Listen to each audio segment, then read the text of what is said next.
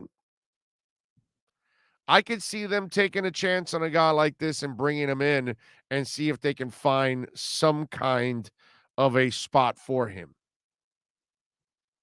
So I want to see what happens now with Collins if they're looking for a little help at linebacker and they think he can still help at 31.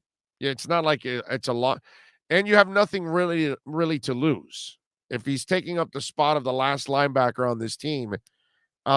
This is a guy that does it all, right? He's in coverage. He can rush the passer. Obviously, active tackling, so we'll see. We will see if Miami shows any kind of interest in Jamie Collins. Just I saw that out there and I said, yeah, this is something that could possibly end up working out for Miami. Or then again, maybe they think he's toast and, no shot. Let's see. Big O, who do you think are the real number one guys on Miami? For me, Gesicki, X, and Jones are. Parker's too consistent to be a number one. Parker, no, definitely Parker not. And you mentioned the guys that are pretty much obvious guys. The other guys are still in developmental phases. I don't know. I don't know if Van Ginkel, who has done really well the first 2 years, I don't know. Raekwon Davis, I don't know. Javon Holland, don't know. There are guys that may have some kind of qualities to them, but we've got to let them develop. Maybe Jalen Phillips becomes a guy. I have no idea. Seiler has been one hell of a player for you. Maybe not number one like, Aaron Donald number one type, but he seems to be one hell of a rotational defensive lineman. That's for damn sure. Big O was high on a school nickname for me. Trip on when we were Vikings. They called me Odin, then Big O. Okay. In Parker's defense, he has never played opposite a true number one receiver. He doesn't stay healthy enough, dude. He's not reliable enough. And his hands aren't reliable enough. Those are just facts. Parker's dropped too many balls throughout his career. Dropped one 2 weeks ago for no excuses whatsoever. Right in your hands. Parker had all the ability to be a number one wide receiver. He never had the durability to ever be a number one wide receiver. And his hands are good, not great. And if you're going to be a number one wide receiver, you need to have great hands. Does Devontae Parker have great hands? No.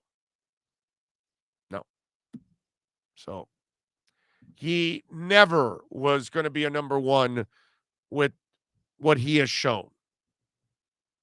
He had the ability, but he never could match it, never could get to it. That's just the reality. So I don't and nobody's a bigger fan coming out of college for Parker than me. I wanted Parker badly. I thought he would be a monster. And forget it. Just never going to happen. Miami 33, Indianapolis 19. I'll take it. If the Dolphins sign Collins today, Albert Wilson will be cut by 6 p.m. Somebody's going to get cut. That's for sure. And you don't need that many receivers. So I got no problem if they let go of Albert Wilson.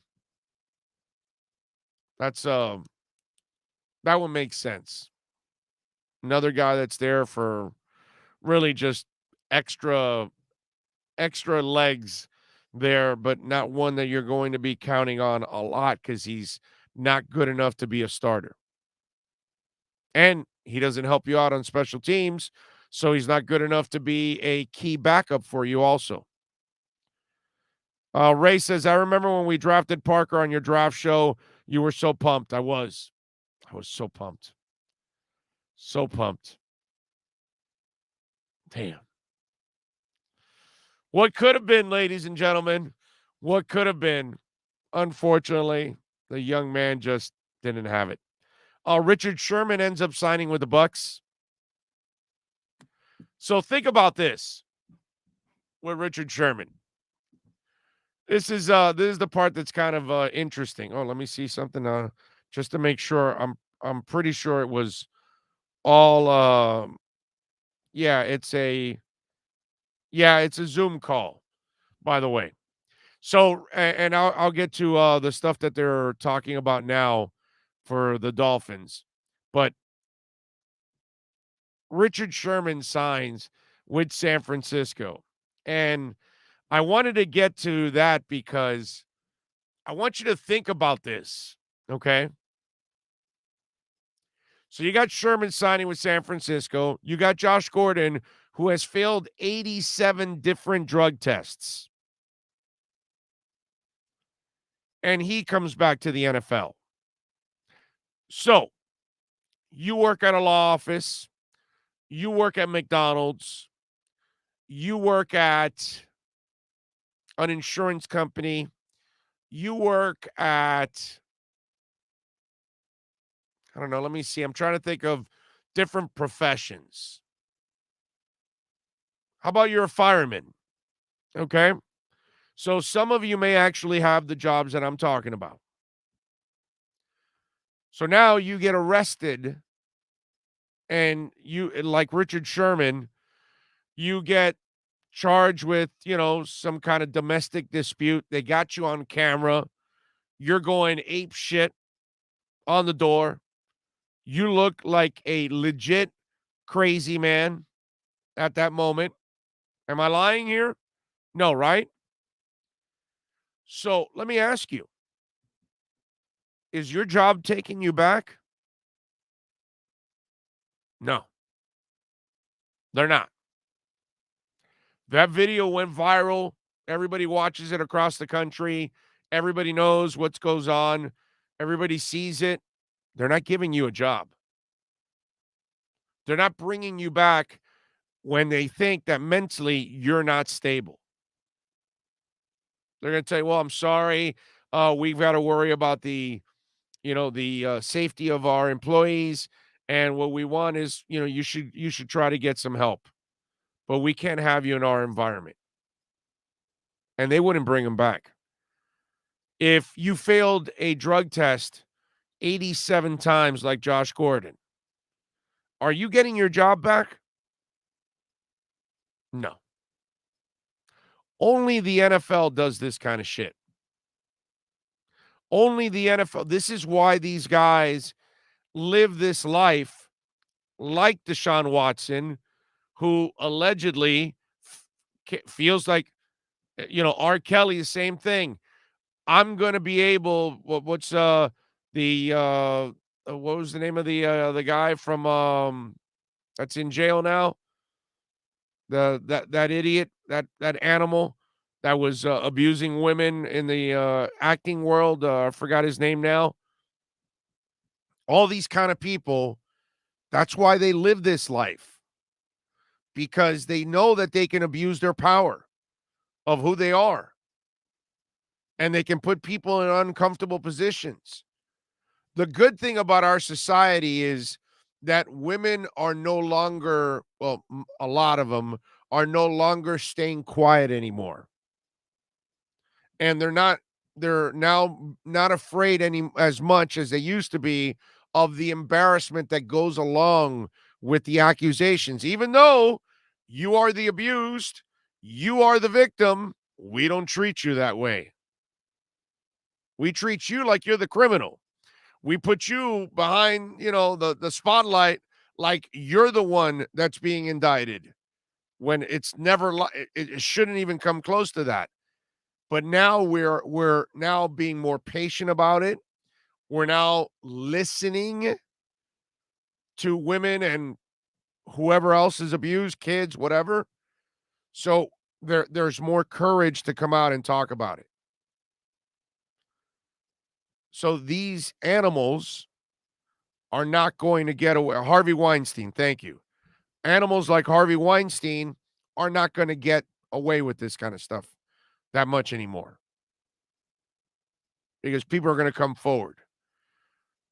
Antonio Brown almost killed a kid here in South Florida, throwing furniture from a 14th floor.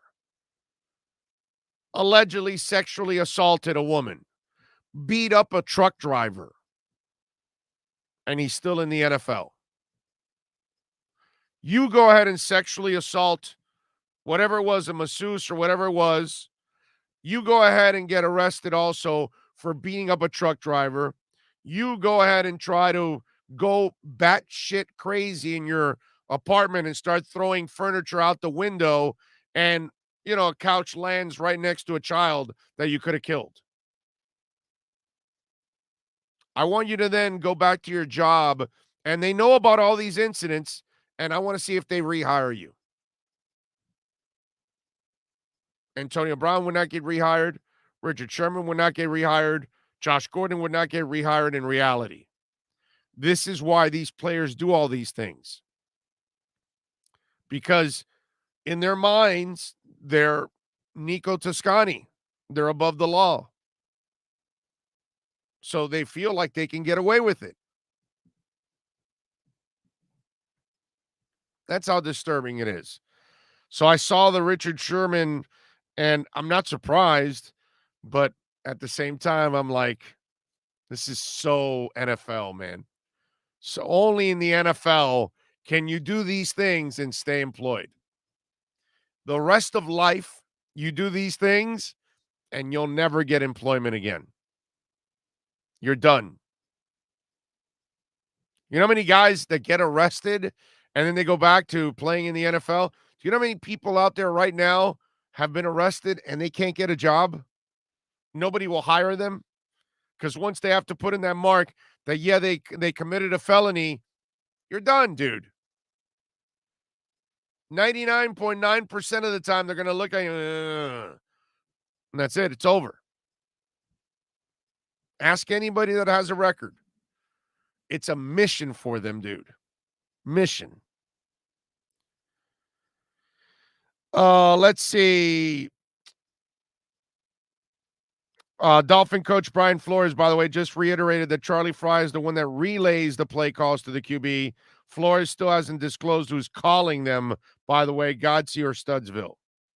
Doesn't really matter, but I'm sure it's Godsey. Flores on the memorial for Don Shula on Saturday. He's one of the greatest coaches of all time. I think he's made an incredible impact on a lot of players.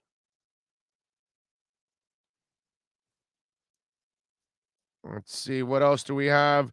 And for those of you that had not heard the Trent Dilfer cut with Rich Eisen, I played it in the first half hour of the show. For those of you that didn't hear Godsey explain the screw up in the end zone by Brissett, I explained that too. You can go check it out. Prince Andrew.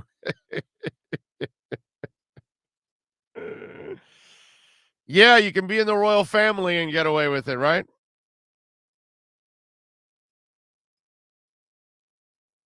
Okay, I'm waiting for some of the other cuts from Flores, talking a little bit about it, talking a little bit about all kinds of things. And so far, I am waiting for something UC, but I don't see anything UC, man. Nothing UC. What do we have here? The whole Michael Vick thing. Yeah, exactly. There you go. R. Castell, Kaepernick just kneeled.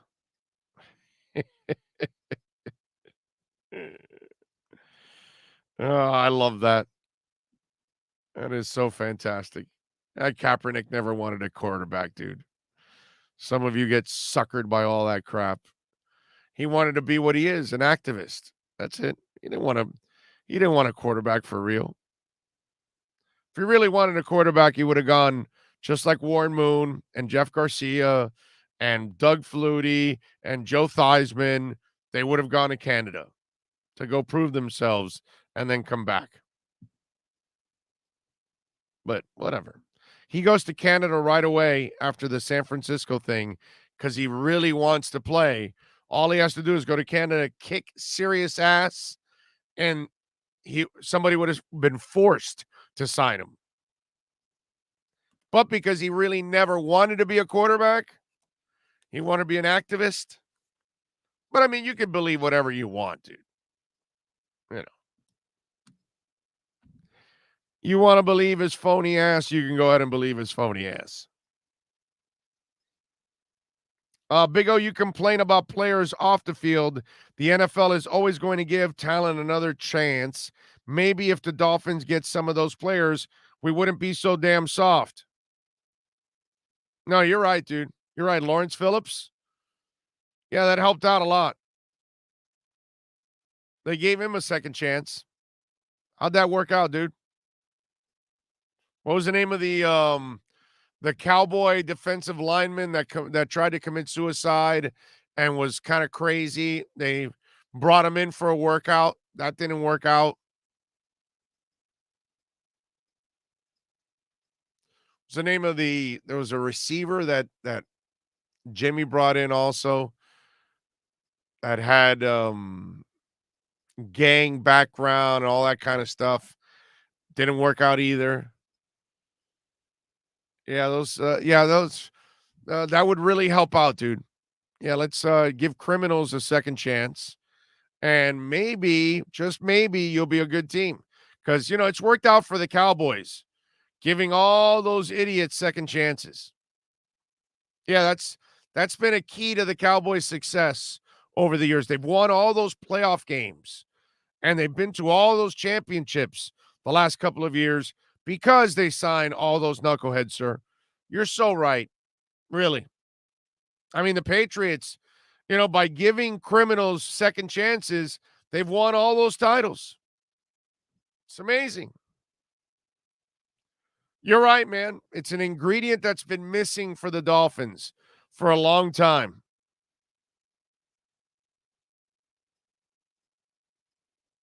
Mark Walton a chance, yeah. How'd that one work out? Narratives, dude. Once again, there's a dude that creates a narrative out of his ass, and it doesn't make any sense whatsoever, but in his mind, it'll make him feel better. This is why the Dolphins aren't any good. If they gave criminals a second chance, they'd be a lot better. I got it. I got it, dude. I don't know why, but I have a feeling the Titans lose to the soft Jets. Suck, suck, suck. Oh, wait. It might be the Brownies. I don't share. Oh, I know people with advanced degrees who have misdemeanors and fought like hell to finally get hired. Different set of standards. Yeah. No, I get it. I get it, but in real life, when you commit those kind of infractions, for you to get a second chance, it's near impossible. It literally is near impossible. You will hold a,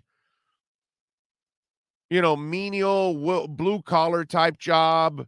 You're going to hold a job that they're not going to trust you with anything. That's what you end up getting. It sucks, but that's the and it's not fair because everybody deserves another opportunity. But in football or sports, it seems like you get 8 different chances. You get the breaks that you will never, ever, ever get in life. Ever. Josh Gordon is on his 10th chance. I know that's substance abuse, but still. Yeah, I get it. Michael Irving, they gave him a second chance after they caught him with crack cocaine and hookers. Yeah. Well, I mean, but it's the NFL. They give you all kinds of chances. You can kill people and you'll get a chance in the NFL. Only thing that saved Sherman from having a job today was that door. So true. So true, Jose. So true. He gets in there, he probably hurts somebody. But you know what? I'm not even going to say that the NFL doesn't give him a second chance. Because other people have hurt, all kinds of other human beings, and they still get second and third chances in the NFL. So I wouldn't say that there's no shot either, even if he gets through that door and he hurts somebody. All right? Don't forget to smash the hell out of the like button, folks. It is very, very important that you smash the like button. So important to get the algorithms going and get it showing up on others' search engines. Very, very important. We really appreciate it immensely. All right, let's take a quick break here. Let me rest the voice, get a little water, and then we'll get ready to continue on the program. Don't forget at 12:30, we're going to be joined by Alan Poupart with our Sports Grill Miami Dolphins Insider Report. If you're a Miami sports fan, then there's only one store to go to, and that's Caneswear at Miami Fanwear in Davie. They're your one-stop shop for all your inner Miami CF, Canes, Dolphins, Panthers, and Marlins merchandise. They have hats, t-shirts, game day jerseys, and so much more. Located at 2511 South University Drive in Davie, and open 24/7 online at caneswear.com or innermiamiwear.com. Call them at 954-835-5597. Caneswear, the spot where Inter Miami and all Miami sports fans shop. This is the Big O Show. There's many ways to support our program, from subscribing and liking the show to visiting our terrific sponsors. Another way is using Cash App. If you would like to donate to the show and help us grow, download Cash App and search Cash Big O Show. That's Cash Big O Show. We appreciate your support as we continue to build the best sports show on the planet for South Florida sports fans. Support the Big O Show by using Cash App and donate to Cash Big O Show. Thank you for your incredibly loyal support. This is the Big O Show. There's no need to drive around South Florida wasting valuable time looking for a new or certified pre-owned Acura. Go to the #1 volume sales dealership in the Southeast United States. Craig Zinn's Acura of Pembroke Pines. Purchase with pace and space in a dealership tailored to your needs. From home buying to providing that personal touch. Contact the 2020 Satisfaction Award winner Craig Zinn's Acura of Pembroke Pines. 888-776-5123. That's 888-776-5123. Or visit them at 15601 Pines Boulevard in Pembroke Pines.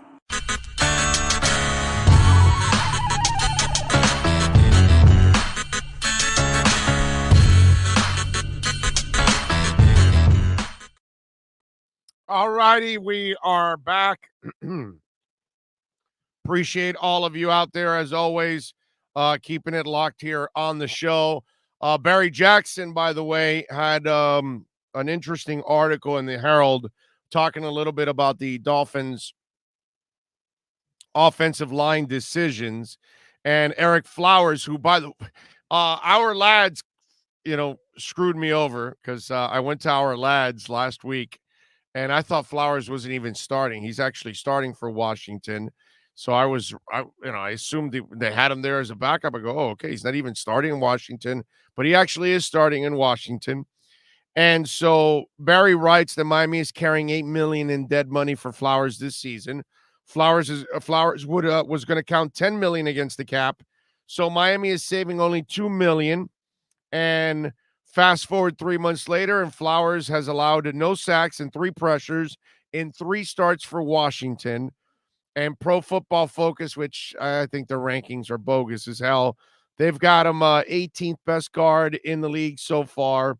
Jermaine Elimur, or I don't know how it's pronounced. He never received any first-team reps, as Barry points out, with the Dolphins during training camp. Was cut on the 24th, signed with Vegas. With the Raiders, he has permitted just 1 pressure, no sacks, and made a great run block to set up Vegas's winning field goal on Sunday. and Elamure, or whatever his name is ranked 39th by PFF. So Robert Hunt is ranked 55th of 67. And and he graded out at right tackle over the final 6 weeks, 55th of 67. Solomon Kinley was benched last week, week 2, is a respectable 38th. While two players cast aside, Flowers and Elamure, haven't been beaten much in pass coverage, Dolphins left tackle Austin Jackson has permitted 14 quarterback pressures, third most among all NFL tackles in 2 games. And Jesse Davis has permitted 11 and Liam Eichenberg 10 in just 2 starts. So obviously he points out dropping Flowers and Jermaine were mistakes by the Dolphins. He's right. Right now, it looks like they were mistakes. But on the flip side, here's where you fall under the Noah Igbenogany problem, right? So you drafted Noah. You didn't know what was going on with X, the knee injury, the offseason issues, that offseason, that year. So you wanted to take an insurance policy. Okay, you took the insurance policy. That's good foresight. But unfortunately, what has not turned out to be good foresight for them is that he doesn't have any playing time. So you can't develop him because Noah needs to play and he needs to make his mistakes in order to get any better. So you made an investment on 5 offensive linemen. And in their thinking, okay, which has not turned out to be what worked out for them, but in their thinking is if we keep the older guys, then we'll never play the young guys. And then the clock is ticking because most of those guys, if you're not a first-round pick, which outside of Jackson, everybody else is a later pick, second round and on, you only have 4 years to make a decision. So they don't want to end up in the Noah Igbenogany position where, okay, we got our insurance policy, but he's so raw, we can't even play him to develop him. So now we're in a tough place with Noah. The good thing is they've got 5 years to figure it out, and they can extend it for that 5th season. But if you keep doing that all over your roster, then how do you develop any players? So they had to go through the growing pains of playing the young guys. And that's what they chose to do. Now, we could argue till kingdom come that they put too many young guys out there, which I agree. 4 guys is too many. But they got to develop their guys, and they got to find out if they can play. So I think that's where you're in a catch-22. You want to develop your own team, but you're also trying to win games. And they probably thought that their guys weren't that far away from doing what Flowers and Elamure are doing right now. Or Elamure or whatever. I don't know how you pronounce it. Sorry, Jermaine. That's what you're weighing. And the desperation that we have as fans coming off 10 wins, we're now thinking playoffs. They might be thinking playoffs. So this becomes a real tough situation for the coach to kind of figure out. So I know it's easy to pick on them for that. And they deserve it, right? Because the offensive line is not performing well. Your quarterback's injured because of your decisions. So all of this is open for criticism. But I do understand what they were trying to do because, again, if you keep the old guys all over the place, then how in the hell do you develop your own team? And how do you develop the draft picks that you selected? You've got to allow Hunt and Jackson and all these cats and Dieter, you've got to allow them to play and make their mistakes so they can learn and then find out if they learn and they get better. with all the experience. And if they can't get better and they can't learn, then you know exactly what you have in them, and now you can move on. Barry's right. Can't argue with Barry on the article, but I also understand what they're trying to do too. There's no easy way of doing any of this, man. You're going to open yourself up to criticism if it doesn't work out. That's kind of the way it is. All right, remember 855-912-1056. If you want to get in on the text line, 855-912-1056. If you want to get in on the text line, you can also reach out to us on Twitter at Big O Show. The chat board at YouTube is ready to go for you. Cash App or Venmo, Cash Big O Show. That's Cash Big O Show is the other way that you can also reach out to us. Flores says he's taken a hard look at the Dolphins' league worst third down defense and says that ultimately their opponents are making more plays than they are.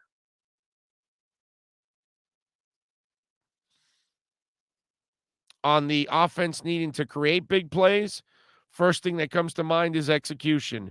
In some instances, you've got to make plays, not just take what the D gives you. Includes throwing into tight windows, giving wide receivers chances to make plays. Running backs must break tackles.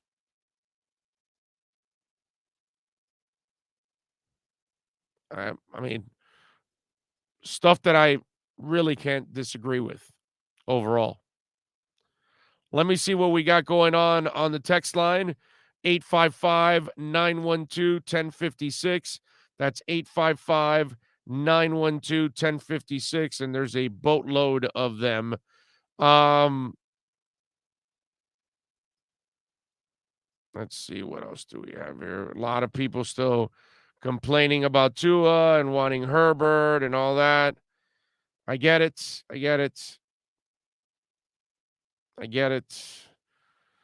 I've answered some of those people already. Yes, I get it. It's they're done. It's over.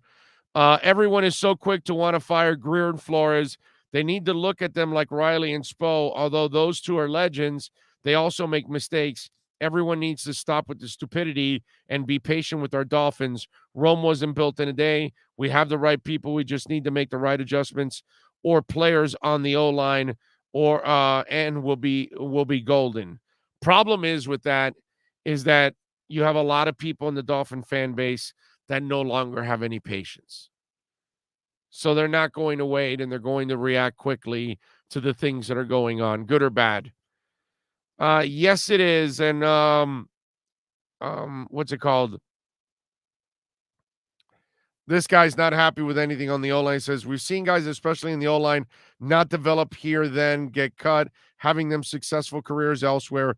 Dieter, for instance, has found this nice niche and is finally comfortable with the speed of the game. Maybe all of his first and second picks as GMs work out, but so far it's not looking good. I know that.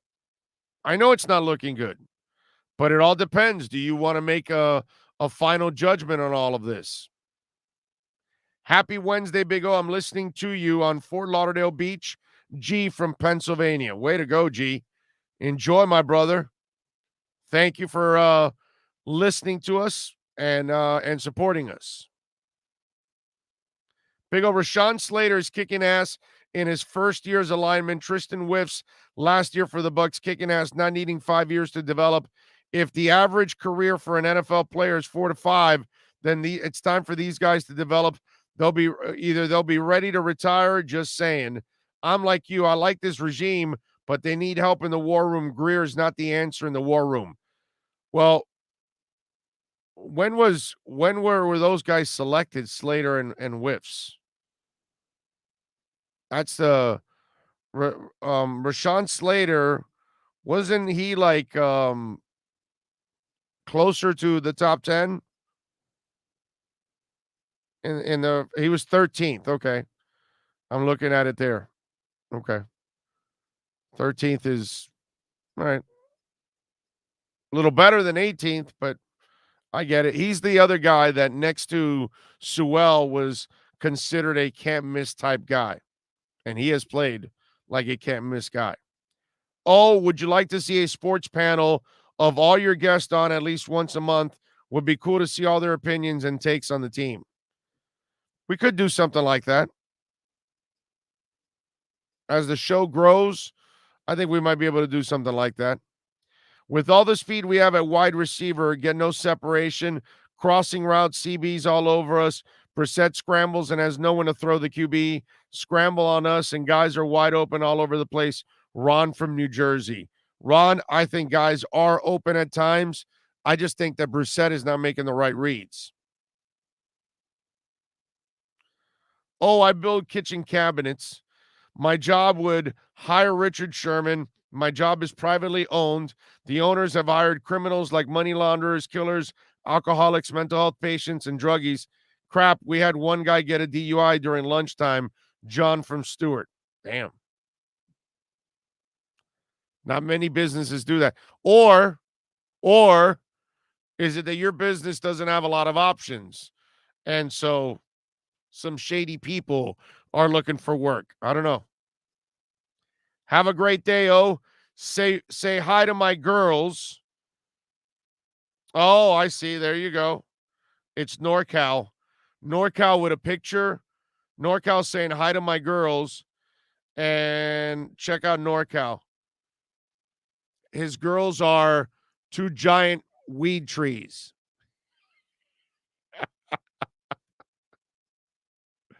And these trees are like 10 foot tall, man. No wonder he's going to make us those brownies. All right, dude. I love it. All right, those are some of the texts that came in at 855-912-1056. That's 855-912-1056. Joe Rose and Jason Taylor said they didn't see much wide receiver separation from the booth. Well, I don't know about that. I know this. Fuller and Waddle can easily get separation. So if they're not getting separation, first of all, I have a hard time believing that. And I still think that that quarterback is probably seeing everything late. And that's probably what's going on. You look at Brissett, and he is slow at everything. Slow at reacting. It's just odd, man. Odd. Not a good one. So I think guys can get some. I think Gesicki can get separation. Those guys are good athletes, and they got speed. I don't believe that. I think the right quarterback would take advantage of their talents. You know what I was thinking of this week? You got Tom Brady now going back to New England. And in a game where Tampa Bay's favored by 6.5, New England's 1-2, Bucks are 2-1. They're coming off a loss to the Rams. So I'm sure they want to get back on track. But Brady, this is a week where, I don't think anybody could be more jacked for a game than Brady. Because he's going to want to stick it to Belichick. There's going to be zero emotion in this game. He walks into the stadium. He'll say hi to the people that he knows. He'll be happy to be there. He'll be happy to be performing in front of the old fans. But make no mistake, there won't be one tear shed. This is a guy that's going to want to cut Belichick's heart out. And don't kid yourselves. Belichick is going to want to do the same thing to Brady and make him look like a fool, which he's not, but I'm just telling you. He's going to try to do whatever he thinks Brady can't do by now. Now, think about this. So you've got a quarterback that is so motivated to stick it to the head coach, and you've got a young quarterback that now has to face Brady, has to face the guy that brought them 6 titles, has to face a guy that is throwing at 68% clip, has thrown for 1,087 yards in 3 games, only 10 touchdowns. No, not only 10 touchdowns and only 2 interceptions. So a 5-to-1 ratio. He's averaging 369 yards a game. He's averaging 369 yards a game. Now he's got to play a young man in Mac Jones who has to fill the shoes of Tom Brady. Now he is throwing at a nice clip at 67%, 737 yards. Not terrible. Nothing great, but not terrible. But he only has 2 touchdowns and 3 interceptions.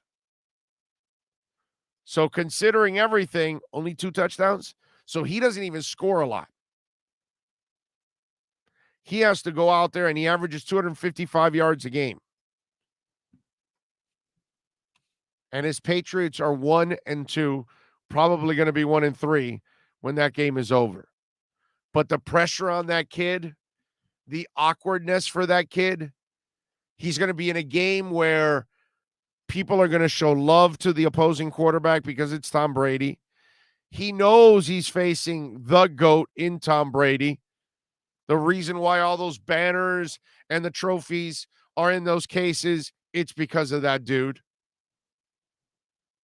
And Tom Brady's going to be smiling, going, "Oh, youngin', we're going to take advantage of you." What an awkward weekend for Mac Jones. What an awkward position to be in. And if it goes to script where Brady throws for 3 touchdowns and 400 yards and the other kid throws for, 180 and 3 interceptions, that kid will walk out of there demoralized. Obviously, he's not the player that they think he'll be if he is mentally beaten down by the performance. But you think about it, he has to live up to a reputation that there's no way he can live up to. And so far through the first 3 games, he has shown that he's nowhere near that reputation. Not even the one that the media made up for him during the offseason. Because during the offseason, they said, well, he plays like Brady. No, he doesn't. You can make up any bullshit you want, but he doesn't play like Brady. Don't give me that. I love it. Love it. All right, let's do this. Let's take a quick break. Hour number 4 is next. This is the Big O Show.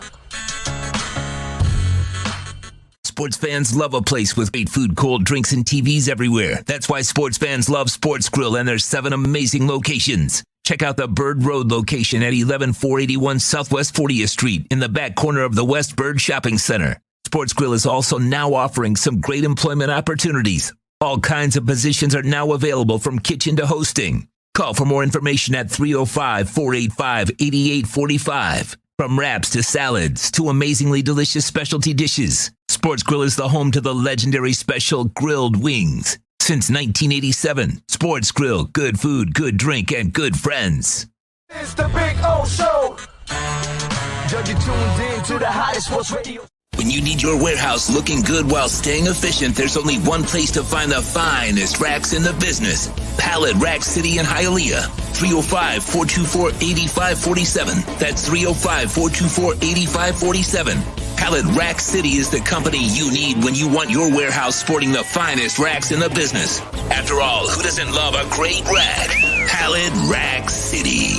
305-424-8547. That's 305-424-8547. Orlando, a.k.a. the Big O. He covers all the South Florida teams. For over 16 years, EJDconstruction.com has provided South Florida residents quality craftsmanship, accurate project management, and exceptional service. That's why EJDconstruction.com is an A-rated member of Angie's List and the Better Business Bureau. When you're looking for the right custom home builder for additions or home remodeling, please call my friend Eric at 305-433-48 305-433-4843. That's 305-433-4843 for ejdconstruction.com. Dolphins to the heat, well, you know what I mean. Monday to Friday, lollipop, blow in the... There's no need to drive around South Florida wasting valuable time looking for a new or certified pre-owned Acura. Go to the #1 volume sales dealership in the Southeast United States. Craig Zinn's Acura of Pembroke Pines. Purchase with pace and space in a dealership tailored to your needs. From home buying to providing that personal touch. Contact the 2020 Satisfaction Award winner Craig Zinn's Acura of Pembroke Pines. 888-776-5123. That's 888-776-5123. Or visit them at 15601 Pines Boulevard in Pembroke Pines.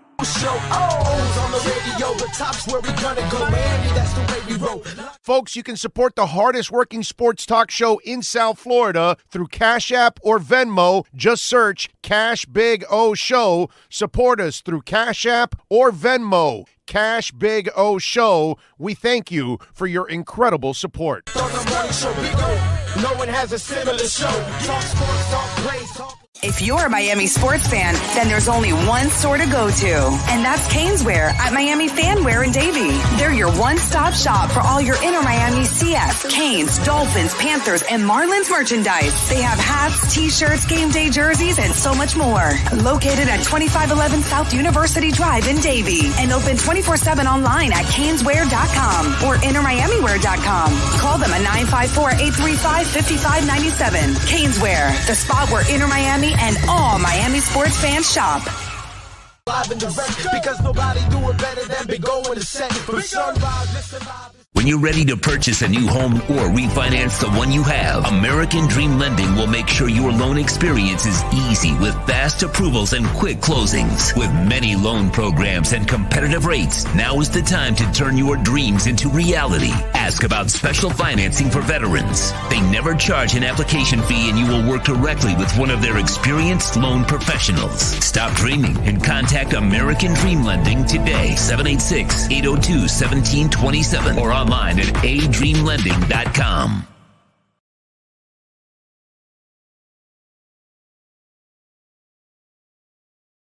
All right, we are back. We thank you all out there for keeping it locked and helping us out as always.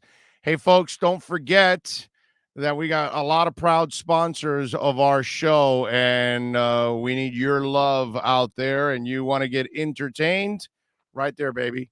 Thriller Miami Speedboat Adventures, and this week you get 50% off Monday through Friday, only Florida residents, okay? Florida residents. So when you go down there, it's at Bayside. I took the trip this weekend with the wife, and it was a blast. We had a blast cruising around the bay, hauling ass, doing donuts, all kinds of stuff. It was fun. And let me tell you, they're really good drivers. Like really good drivers. Might get wet a little, very little. I didn't get wet. I basically might have felt a little spray or whatever. It's not that kind of stuff. Even when other boats are crossing and then there's wake, they know how to attack those waves. So you're not like all rattled in there and all that. They did a really good job, and they take you through Star and Hibiscus Island and show you all the houses, and you get to see obviously a lot of the architecture, and you go through what's it called, the port and all that stuff. It's just a really cool ride in South Florida, and you get 50% off. So make sure you mention our show and that you're a Florida resident. Bring your ID, bring your license, and you will get 50% off right there in Bayside. You can go to a restaurant after and have some fun. So check out Thriller Miami Speedboat Adventures, man. They are absolutely fantastic people, and they do a great job. 305-371-FAST. That's 305-371-FAST. You can make your reservation also and set it up. That's what we did. We made our reservation, and then we went and had some fun. It was a blast. It was really, really cool. So go check out Thriller Miami Speedboat Adventures. And, of course, whether it's Thriller, whether it's Caneswear, whether it's Pallet Rack City, you name it, EJD Construction, Acura Pembroke Pines, Sports Grill, Hialeah Park is now joining us on Monday. always tell them that Big O Show sent you. Always. Tell them, hey, I heard it on Big O's show. I heard it on Big O's show. So please make sure you always mention us when you use our sponsors. That is very, you want us to grow, you want us to stick around, smash the like button, share the link, subscribe to the podcast while you're listening, hit that like button, visit our sponsors, all of those things. That will help us grow in a big time way.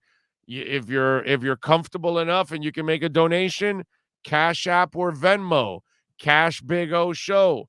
That's Cash Big O Show. Many ways to participate and help us grow here on Le Programme.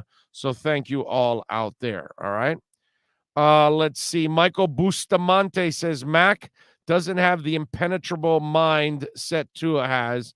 That's what makes Tua unique from all these rookies. He doesn't allow stuff to get in his head.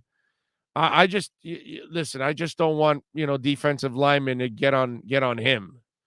That's all. I just need a line that gives him a little bit of time. Just give him the 2.8 seconds left or 2.8 seconds and he'll be fine. Only thing I ever worry about with Tua is injury. And that's where you can't let him get hit, man. He can't keep getting hit. You're just playing with fire at that point. Oh, if you had to pick one side, who was more responsible for all those Super Bowl titles, Brady or Belichick? I'm going to go Brady. Yeah. Because Tuttle, go look. I mean, Belichick screws up a lot in the draft, like a lot. He has to make up for it by finding free agents in other places, and then he fits them into his system. And Brady, for me, kind of was the eraser for shortcomings for Belichick. So Belichick's a great coach, and he might have been able to win a title, maybe two, with another quarterback, maybe. But he wasn't winning 6 with another quarterback. And he won 6 because Brady's the ultimate eraser. And look at the Tampa Bay Bucks. They had a really good defense the year before. They just had a moron that threw 33 interceptions. So there wasn't a lot of change on that team. They added a receiver and they added, a back and they added a couple of things. But Brady came in and he took them all the way to the title and won it. So that tells me he's the ultimate eraser. So I'm going to go Brady. Until I see Belichick win a title without Brady, I can't say anything but Brady because I have now watched Brady win a title without Belichick. So I can't even – Belichick doesn't even make the playoffs without Brady. So how can I do that? You know what I'm saying? So in this whole argument of Belichick and Brady, I'm going Brady all the way. Like, to me, there's, no discussion on this one. Until Belichick starts to win significantly without Tom Brady, I can't do it. Can't do it. Great coach, but I'm not going to put him in that point where he was the reason why they won. No. I'm going Brady until proven otherwise right now. That's how I have to look at it. Big O, do you believe what Dilfer said about Fry, that he can become the next McVay? I don't know. I have no idea. But I do love, like I said in that segment, what I love is that Flo, while he has dual coordinators, he's trying to develop another one. That's really smart. And it's a former quarterback, which I like that also. I told you I like the setup. And the setup, there's nothing wrong with the setup. It's just what's wrong right now is that Jacoby Brissett is in the setup. That's what's wrong. Steve just chimes in on Twitter, says, Big O, haven't had time to listen for a while, but back now. Good day from France. Thank you, sir. Thank you, Steve. Appreciate you. It's understandable. Life, takes your time and you can listen, but hey, we're always here for you. Digital, you can listen anytime you want. Doesn't matter. Sometimes we have to switch our segments and the times. We got to adjust. And sometimes the guys go, hey, is it all right if we adjust? I'm like, it doesn't matter. It's digital. It's fine. I would love to have it in a set time every week and all that, so you guys will have a set time. But I also know that our lives aren't like that anymore. We don't have to be in front of the TV set at 9 p.m. to watch our favorite show. We could just record it, then come back and watch it later on in the evening, a week later, whatever. Doesn't matter. That's all. So we are always here for you, my man. So whenever you get a break, then you can listen to us, because we understand life and responsibilities have got to go in front of our silly show. Only makes sense. Big O, would you say Bledsoe was projected as the modern-day Herbert, considering skills and prototype? Your thoughts on Bledsoe? Actually, Herbert moves much better than Bledsoe. Bledsoe could not move. Bledsoe was not a mobile quarterback. I look at Herbert, he is more like, let me see what quarterback, big quarterback that can move around. I'm not going to insult him and put Cam just because Cam can move around. Herbert's a much better passer. Herbert's a real passer. Cam Newton is not. Cam is an athlete with the ball in his hands. I'm trying to think of a big guy that can move around like Herbert back in the day. Man. Kelly was a big guy. He's probably a slightly better athlete than Herbert, but in a way, it's kind of like that big arm, can move around, big dude. Yeah, I'll go with the little Elway. Herbert reminds me of Elway. Trying to think of somebody else in that, like Phillip Rivers was not the athlete that Herbert is, and his arm, Herbert has better arm talent than Phillip Rivers, so I can't go Phillip Rivers. He's even a better athlete than Ben Roethlisberger. I don't know if he'll be the passer and the winner that Ben is. Certainly, I hope he's not the alleged rapist. But trying to think of a big guy. Nah, Dante Culpepper's not a passer, dude. Sorry, that's an athlete with the ball in his hands. I have no respect for Dante Culpepper as a passer. He's a lot like Cam Newton, just an athlete throwing the ball, and they can wow you and things like that. But I don't look at them as passers. Herbert is a passer. Okay, he's a real passer, at least in my eyes. I see him as a real quarterback. I don't look at Cam ever or Dante Culpepper as real quarterbacks. Cunningham either. Cunningham was also an athlete that threw the ball around. Not a great quarterback. Favre, it's pretty good, actually. It's not bad. Herbert's bigger than Favre, I believe.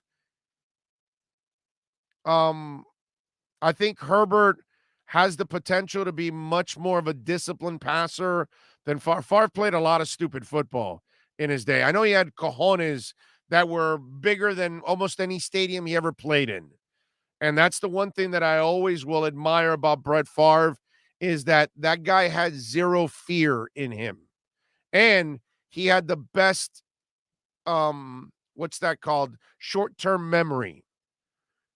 Even if he made an incredible blunder, it never rolled over to the next play. He forgot about it.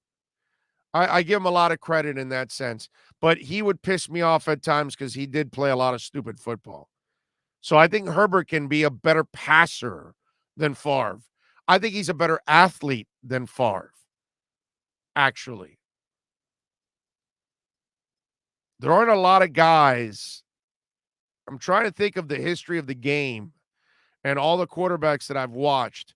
There aren't a lot of guys that I would compare exactly the skill set that Herbert has.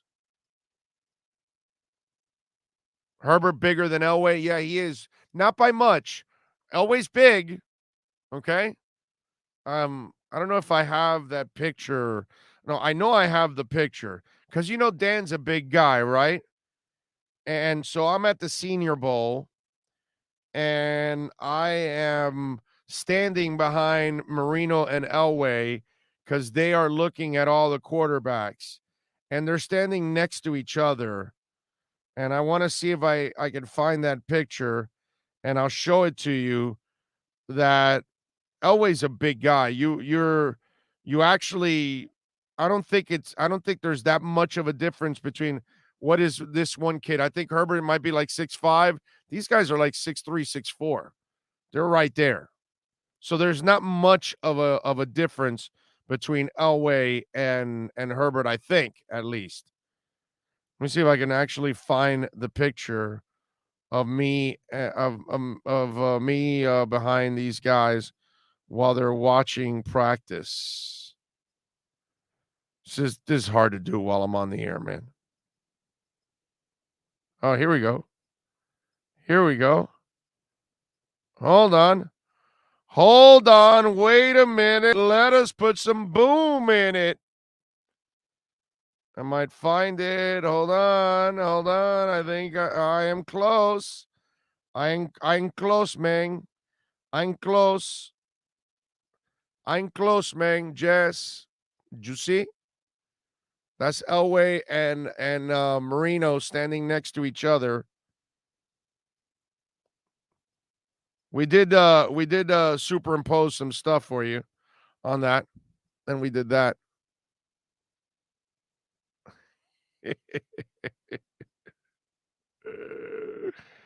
There you go.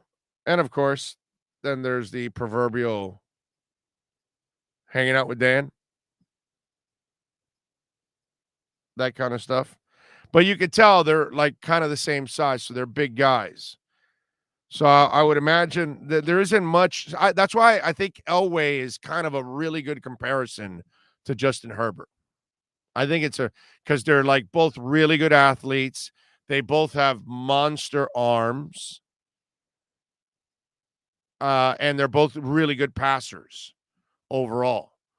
Obviously, one is untested, and we'll find out if he's got the gumption to get it done. That's what I need to find out with Herbert.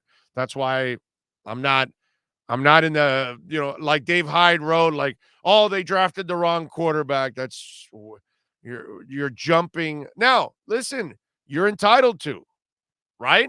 I mean, listen, if you don't think Tua's the guy, that's fine. There's not a problem with that. That's your opinion. He might not be the guy. You might be completely right, and I might be completely wrong.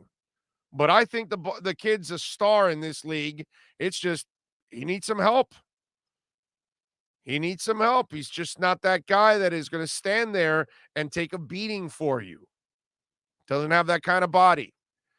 The Lord blessed Tua with other skill sets that will allow him to be an elite quarterback, but he'll never get there if you're allowing him to take a beating. You have to. It's like Drew Brees. You think Drew Brees could have taken a pounding? No, they made sure they protected Drew Brees because he wasn't a big guy. Yeah, you can do all the weights and you can toughen up your body a little bit and make it thicker and all that stuff. But these guys are too big and too strong. You're not going to survive the pounding. So Tua can be an elite player, but he needs the help to get to the elite status. And what he needs is protection. He's got the weapons. He's got everything else he needs. Just needs to be protected. Give him time to pass, and he'll be just fine. But you're entitled to it. If you think Herbert is the second coming and headed to the Hall of Fame, like many people that I answered today on the text, and I told them, hey, you're right, bro. Fire Greer, fire Flo. It's over. They all suck. Herbert's going to the Hall of Fame. I'm not going to sit here and argue with you on it. Okay? I completely disagree with Dave Hyde and his article. Love Dave Hyde. He's my favorite columnist in town. Doesn't mean I'm going to agree with him every time. I think he's a prisoner of the moment. like a lot of you. Same shit you did with Albert Wilson. A bunch of you, prisoners of the moment.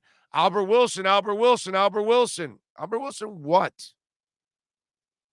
Same shit. Yeah, he looks great.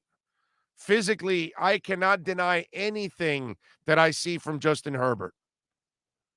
But I still have not seen what I need to see. Okay? I still need to see a guy in the heat of the battle win the games and come through in a big-time way. This week, he beat Kansas City. But if you watch the game, you know Kansas City gave it away on that 4th down with the stupid penalty. So, do whatever you want. Big O, would you give the nod to Elway over Marino? Yes. Yes. No choice. There's 2 titles. He had the athleticism and the arm. Marino would have won 10 titles, dude. I know what Marino is. I don't need the titles for him to prove to me that he could have been, the man, the greatest of all time. But I get it. He doesn't have the titles. But if Marino had the defense and the running game, he would have won a bunch of titles. But as great as he is, still can't do it by yourself. You need help. You got to have other players help you out, man. You need a defense that can make some stops.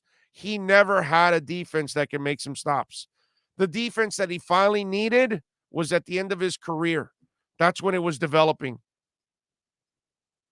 The one that Jimmy left in place for Wanstead. He needed that defense early in his career. Then he's got a shot at winning a title. But he never had that. Defense was never good enough, and the running game was never dominant. Marino easily would have won a title.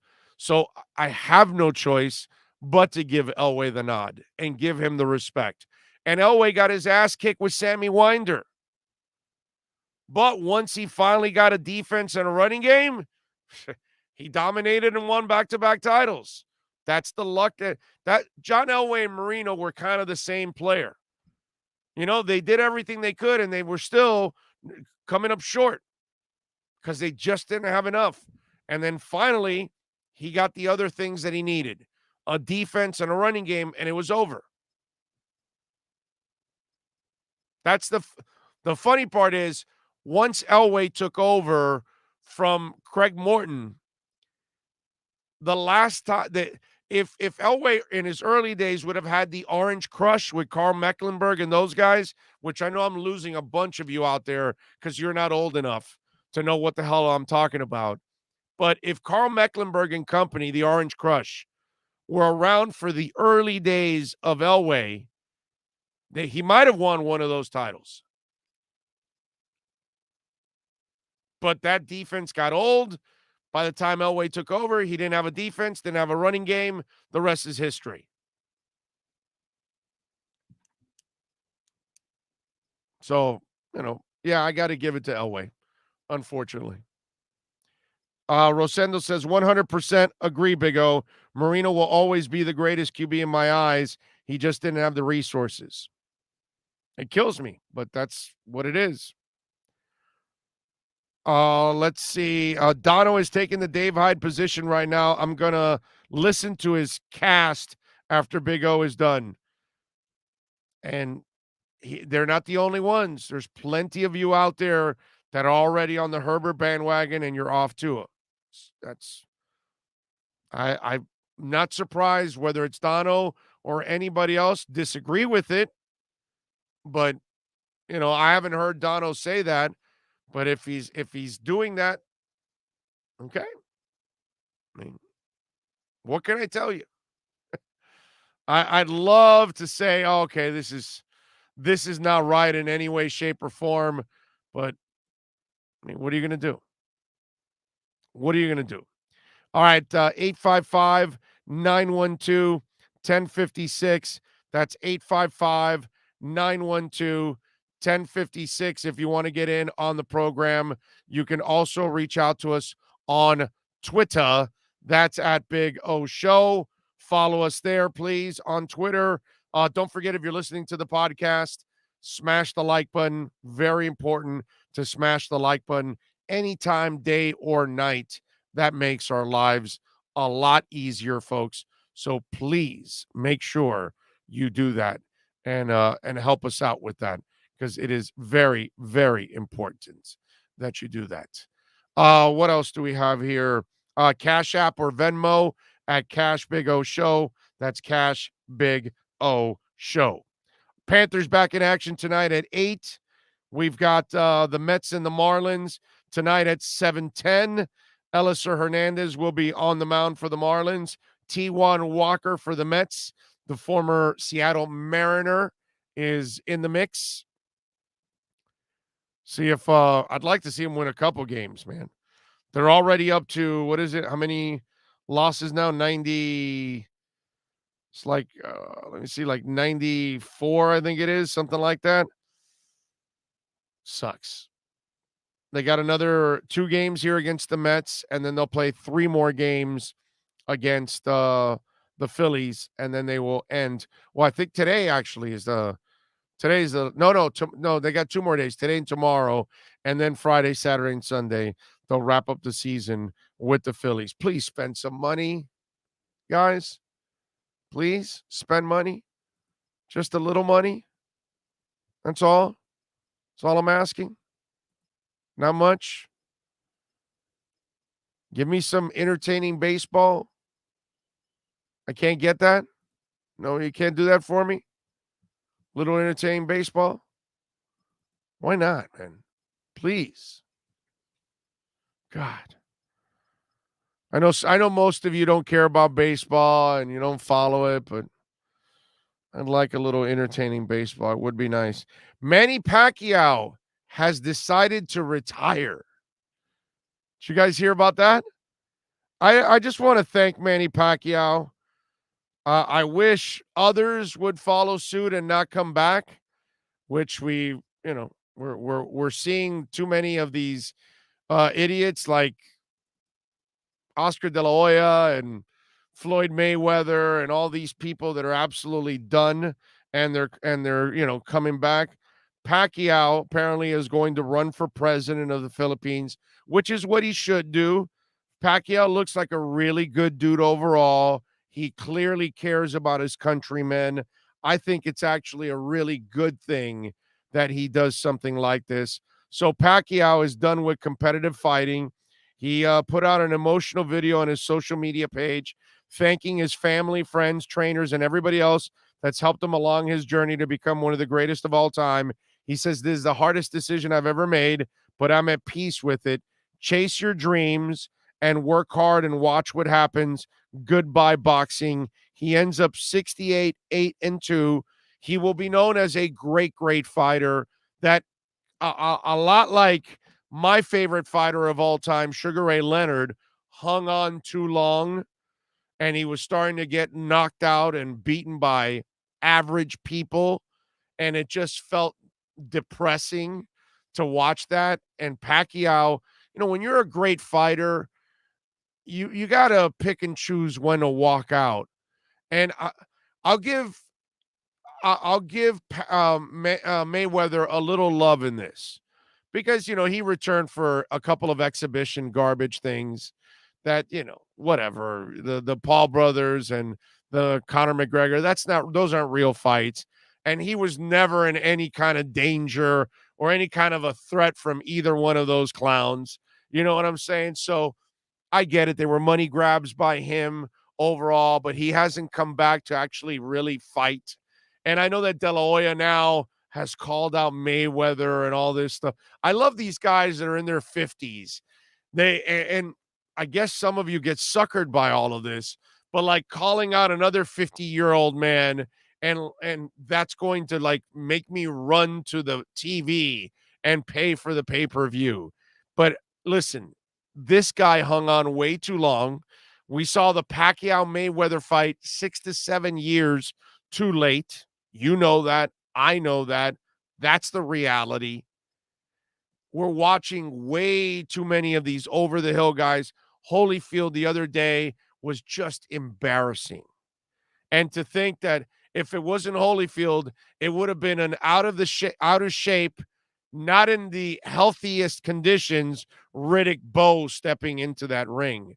I'm so sick and tired of all of this.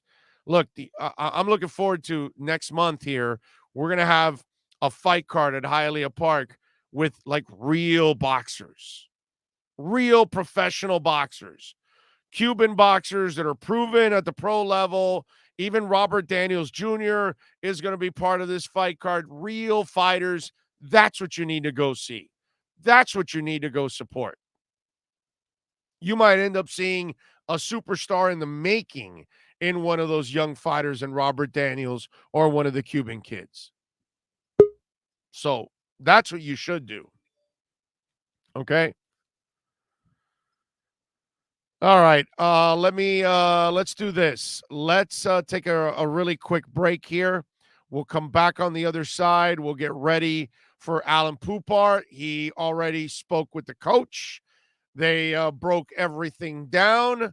So we will talk to the man, the myth, the legend that is Alan Poupart next. Sports fans love a place with great food, cold drinks, and TVs everywhere. That's why sports fans love Sports Grill and their 7 amazing locations. Check out the Bird Road location at 11481 Southwest 40th Street in the back corner of the West Bird Shopping Center. Sports Grill is also now offering some great employment opportunities. All kinds of positions are now available from kitchen to hosting. Call for more information at 305-485-8845. From wraps to salads to amazingly delicious specialty dishes, Sports Grill is the home to the legendary special grilled wings. Since 1987, Sports Grill, good food, good drink, and good friends. Let's get ready to talk Dolphins football. It's the Sports Grill Miami Dolphins Report with Sports Illustrated's Alan Poupart. With locations throughout South Florida, Sports Grill is the home of the special grilled wings. Check out our sponsored locations in Miami on Bird Road and 114th and in Miami Lakes in the Royal Oaks Plaza. Here's Miami Dolphins insider Alan Poupart. All right, there he is, the man, the myth, the legend that is Alan Poupart. And of course, no, you don't have to fix it. I will fix it here for you, sir. That is my mistake. We have the wrong board up, and there we go. Now you are back. There we go. There we go. Yes, ready to go, ready to rock and roll. How you doing? You feeling good? I'm doing great. How you doing, buddy? Very good, my man. I can't complain. I got to give Coach Godsey a lot of credit. He did it in a very kind way of saying, yeah, our quarterback was a dumbass at that moment. He had 5 options. He went to the wrong option there. But I'll give the quarterback credit. He took complete blame for it too, even though most of us didn't want to believe him, and we still want to think that it was the coordinators. But it was, a bad decision. What'd you think of that whole mess? Well, just first off, just to get the record straight, it was ex-Studesville who said that, not George Godsey.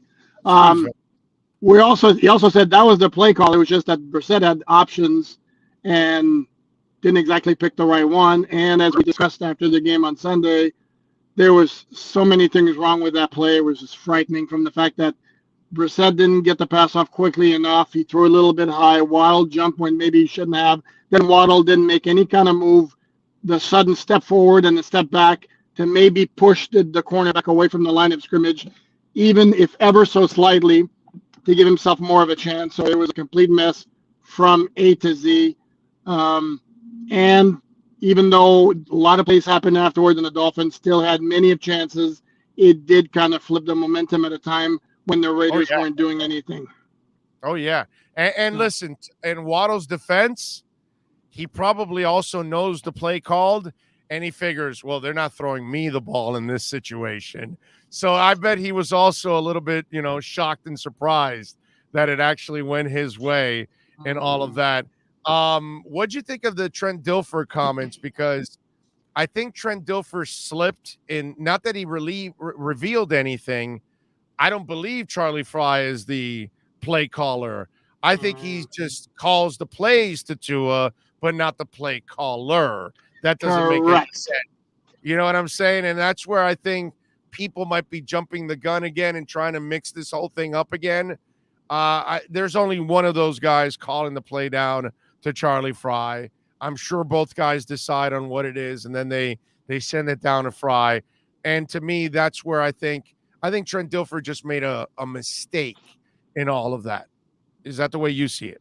Yeah, I kind of get the feeling that he saw the comments or what was reported earlier in the season when Brian Flores, or when it was confirmed basically that Charlie Fry is the one who technically relays the play to Tua, which doesn't mean that he's the one calling it. And it's interesting that Bill Belichick and John Gruden both basically suggested it's George Godsey who's the one calling the plays. And again, if you want to think logically, considering the fact that he worked a lot with Tua last year when Robbie Brown, the then QB coach, was on the COVID list, the fact that George Godsey was an OC for the Houston Texans in, was it 15 and 16? And Studesville has never been an OC in the NFL. And now on top of that, Godsey's the one in the press box and Studesville's on the sideline. You put all those factors together, and the logic says it's Godsey that's the one calling the plays. But we're not getting that confirmation from the Dolphins. Not exactly sure why, because they keep with their company line that everything's a collaboration and all that. And the bottom line, though, I mean, it's still the team. It doesn't matter. It's just about assigning blame for who's making those bad play calls, like a 3rd and 3 shovel pass to Mike Gesicki in the middle of an offensive line that can't block anybody. Yeah, although I still think that was just about centering the kick. That silly play, which I don't want my tight end running that, especially Gesicki, my most valuable tight end. That makes that part of the call I disagree with, but it almost felt like they were just centering for the kick is what it looked like, right? That's what it came out to be to me. But why use him in all of this? Can I do a face palm? Can I do a face palm? Yes, you can. I wrote a whole column on this, and bear with me here. You're on the road. You're really you're playing to set up a 50-yard field goal attempt just to tie in overtime with 2:57 left, giving the ball back to Derek Carr, basically where your best scenario at that point is to walk out of there with a tie instead of being aggressive and going for the first down when you're already 3 for 4 on 4th down, bad offensive line or not. Frighteningly bad. I mean, and here's the other thing too is I asked Brian Flores on Monday what kind of consideration, if any, was given to the idea of going for the first down, and he basically didn't bat an eye, and it was basically field goal all the way. And I respect Brian Flores as a coach, but I could not disagree more with him on that particular issue. I agree with you, but it also tells me that they have zero faith in that guy. That's why inside the 5, they kept running the Wildcat, and if not, then Brissett ran it. And that was because they kept calling that play because they don't trust him with the ball in his hands. And I think about that brain fart of an interception he threw a couple of weeks ago, and then I think about what he just did in the end zone. I'm wondering what goes on in practice. I'm wondering what brain farts happen in practice that they're like, yeah, we're not putting the game in this guy's hands. I mean, they didn't pass all game. You're the one that put the revealing stat that the 12-yard pass was like the first deep pass for them. What was it, early 4th quarter or whatever? And that's because they were trailing by double digits at that point. They had no choice but to pass at that point. All these things indicate to me that they signed a guy they have no faith in whatsoever. I don't agree with you. Sorry, Big O, could not disagree with you more. I think it's not about Brissett. By the way, Brissett's the one who converted those three fourth downs, one of which was at the goal line after the Wildcat went nowhere on 2nd and 3rd down, and he kept the ball and juked the defender and got himself in the end zone. He completed that gorgeous 27-yard pass to Gesicki on 4th and 20, and he had like a 15-yard pass to Parker on 4th and 8. I think it speaks more to me. If there was a lack of confidence there, it speaks more to me. It wasn't about Brissett. It was about the offensive line. I don't buy for a second they didn't have confidence in Brissett. That's why they didn't go for it on 4th and 2. And I also think it's a defensive coach mentality of like, let me get the tie right now and let my defense do the work. When in 2021, it's the great quarterbacks who are going to win those games. Ask the Green Bay Packers how that worked out for them. Sorry, the 49ers, how that worked out for them when they gave the ball back to Aaron Rodgers. I got you, but if you have no faith in your O-line, why do you keep running the Wildcat and Brissett inside the 5? Then you do have faith in your line. You don't have faith in the quarterback because you took the ball out of his hand to run the ball. So you tell me that, and that moment there, the coaching staff is telling me they have more faith in the O-line opening up a hole and getting a touchdown than they do the quarterback throwing for the touchdown. Oh, and again, I'm not sure about that. And for me, if they can flush the Wildcat and I never see it again, it won't be a second too soon. And you saw it went nowhere. Why they call that, I don't know. And I think the fact that they couldn't throw the ball down the field unless basically they had to me, speaks more about the offensive line than it does Jacoby Brissett again. I mean, I think the offensive line is a major, major issue. It wasn't nearly as bad as it was against Buffalo, but part of the reason is because they were dinking and doinking. And then, well, on plays when Brissett didn't have to, like, zigzag in the pocket because Austin Jackson was giving pressure, Liam Eichenberg was giving pressure. So it was a whole mess. But I'm not buying this notion that they don't have confidence in Jacoby Brissett. Sorry, not buying it. I know you don't get to see, obviously, what went on in practice. Are you expecting any changes on the O-line again this week, or does it look like because this was the best performance of the year so far, it's the same five guys? Yeah, I mean, Brian Flores was asked that question on Monday. He kind of hinted that if this was the line they would go forward with. The problem is they don't have a ton of options. From where I sit, if we're going purely on performance, why wouldn't you put in Greg Little at left tackle, see what he can do? Because right now, Austin Jackson wasn't as brutal against the Raiders as he was against the Bills, but it wasn't good at all. But it was better. It was better. That's the sad part. But it was better. Like this, yeah. So I don't know why wouldn't you go there? I understand the dynamics of dealing with a first-round pick from a year ago, and if you bench him right now, I mean, it's almost a point of return. How does the guy come back from that? I get it. So I understand the desire to be patient with him. But to me, that's the only move you can make logically, because I don't know who else you have on the roster that's better than anybody else up front.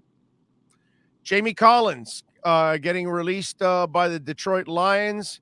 I was looking at his stats, and I know that they went down last year where he only had 1 sack in 14 games, but he had 4 in 2018 and 7 in 2019. And his tackles the last 3 years are 104, 81, and 101. Tackles for losses, 13, 10, and 6, so that declined.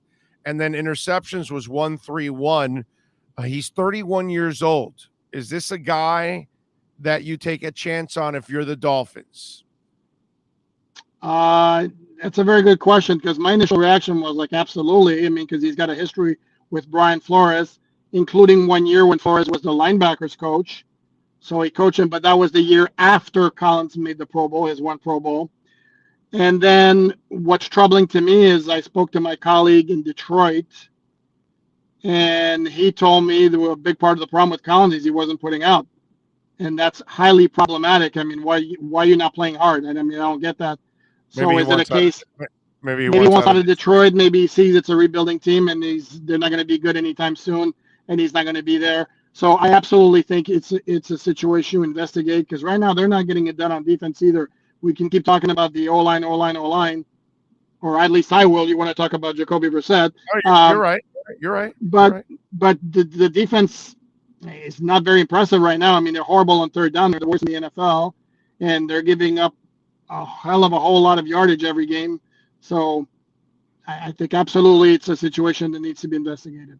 I want to warn you, it could cost your boy Albert Wilson a position on the team. I just want you to know that if they sign, Jamie, I'm just saying that could be the spot that they open up. But hey, listen to this. I know you and Omar have the Albert Wilson fan club going on right now, and you're still selling memberships. So I'm just saying. No, but I'm just going to warn you. He was inactive on Sunday, as I suspected. I said it was going to be him or Preston Williams, wound up being both. But I'm going to warn you that Will Fuller is not practicing today. Remember, he was injured in the end zone on that play that easily could have been the DPI. Trainers came out and looked at his leg. So he's not practicing today. So now we're dealing with a situation where he's going to be inactive again Sunday. And if that's the case, that means that another wide receiver is going to be up, and maybe it's your buddy, your friend, Albert Wilson.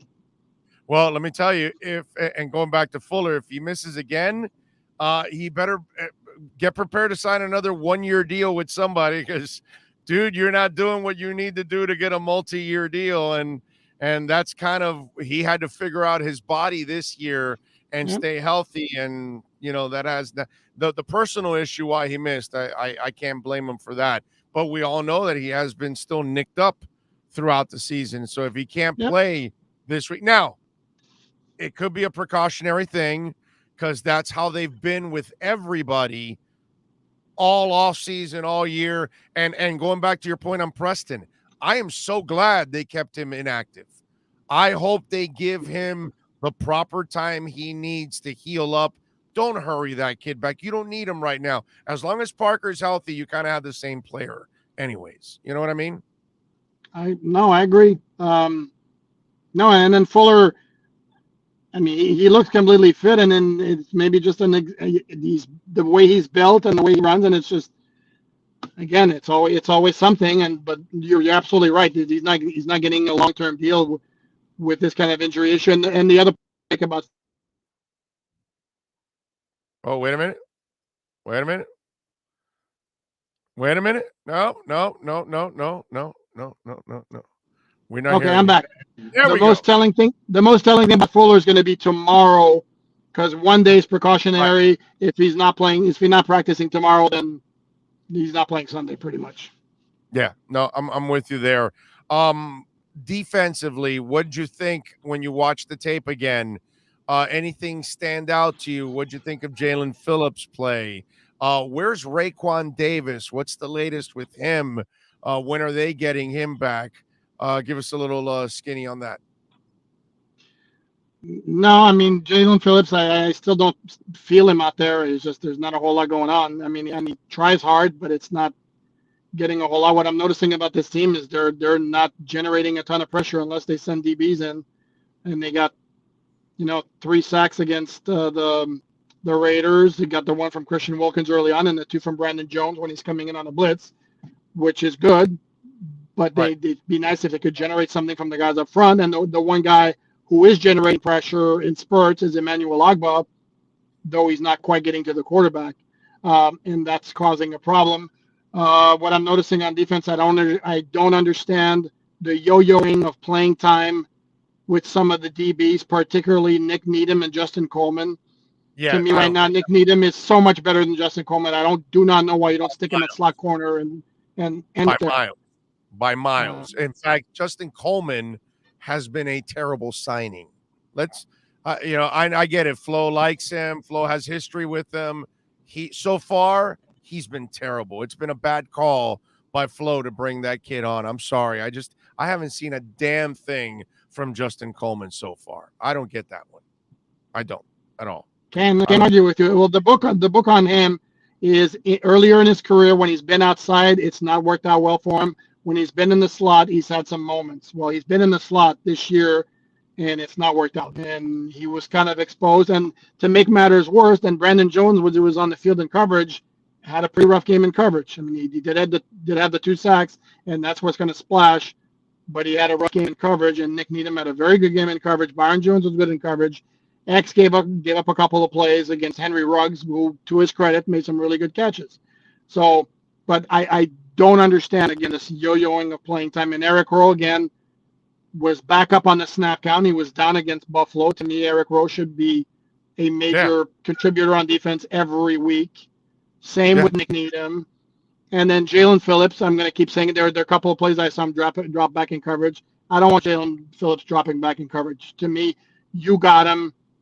And I understand, I get the thing they got him to be like this versatile all-around type of OLB. Well, then you don't spend the 18th pick on a guy like that to me, unless the guy's outrageous at that in college. And Jason Phillips was more of a like straight ahead, go get the QB, especially at UM his last year there, or his only year. Yeah. I see what they're trying to do. They're trying to develop a complete linebacker. They feel he has the skill set in order to be a complete linebacker and not a situational type player and make him only a pass rusher. So I understand what they're trying to do right now. And this is where 10-6 in a way has become a burden on you, because the expectations were raised. You are thinking of playoffs, whether it's fans or media, and then even the coaching staff, because Flo wants to win all his games too. But you're kind of in a catch-22 of, well, I need to develop players, but I also need to win. And in the development, it's going to set you back. And it's a bitch because you've got to try to develop Jalen Phillips. But on the flip side, you can't develop Noah because you've got the 2 starters on the outside and he's not an inside guy. And then, I saw Barry Jackson's article about the 2 linemen that are doing better in other places. But again, if you keep the 2 veteran linemen, then you're not developing the young guys. And so it's kind of a bitch here where they're caught between trying to develop the future, but trying to win in the now. And so you have to make tough decisions that could be technically setting you back now so you can move forward in the future. It's crazy. No, and yeah, and it's like you said, it's a catch-22. But from where I sit, do fans, organizations really want to keep building for the future as opposed to win now? I'm not sure. And that's number one. Number two, this is the 3rd year for the Flo-Greer tandem. And I understand it was a complete rebuild, but yeah, you were 10-6 last year. And I think, and then also this is where the evaluation becomes so important, where you dumped Elway Minor without giving him much of a chance to keep and give playing time to guys like Solomon Kindley and Robert Hunt and Austin Jackson. Your draft picks. Correct. And who are right now are not looking great. I mean, they're still young and there's still time for them to develop, but right now they're kind of hurting you. And then you basically gave away Eric Flowers to Washington, paying like $6 million of his salary to save practically nothing on the cap, again, to clear up that left guard spot for Solomon Kindley. Well, would the Dolphins be better off with Eric Flowers at left guard so far this season? I'd say yes, even though he's not a great left guard, but certainly better than what the Dolphins have had so far this year. So yeah. I understand the balance issue, but to me, it's like, try to win games. Yeah, no, I mean, it's hard to argue that. You didn't answer anything on Raekwon Davis. You know anything about Raekwon Davis? Sorry. No, and it's a big mystery, and I keep looking, trying to see if I spot him, like on the sideline at games, if I spot him. If like sometimes the Dolphins on their social media, people will tweet out like community events. I keep trying to see signs of him and how he's walking, if he's got a big brace or something. The truth is, he's eligible to come off IR next week. Right. But as far as we know, he could have torn his ACL and be done for the year, or he could be ready to practice next Wednesday. So we don't know. We'll know. We'll have some kind of an idea next Wednesday when, again, this is first day eligible to return to practice. So this is the part that sucks, that you guys can't go into the locker rooms, man, because you'll get such a better feel. Like I could ask you, if you were in the locker room today, I could ask you. So they got to be feeling like the pressure of this is a must-win week. Like you and I know that this is a must-win week for them. They cannot walk away from this with a loss. That's a beatable team that they've got on the other side of the field this week, and you could probably get some pretty nice stuff off the record from some of these guys on how desperate they want to win this game. You know what I'm saying?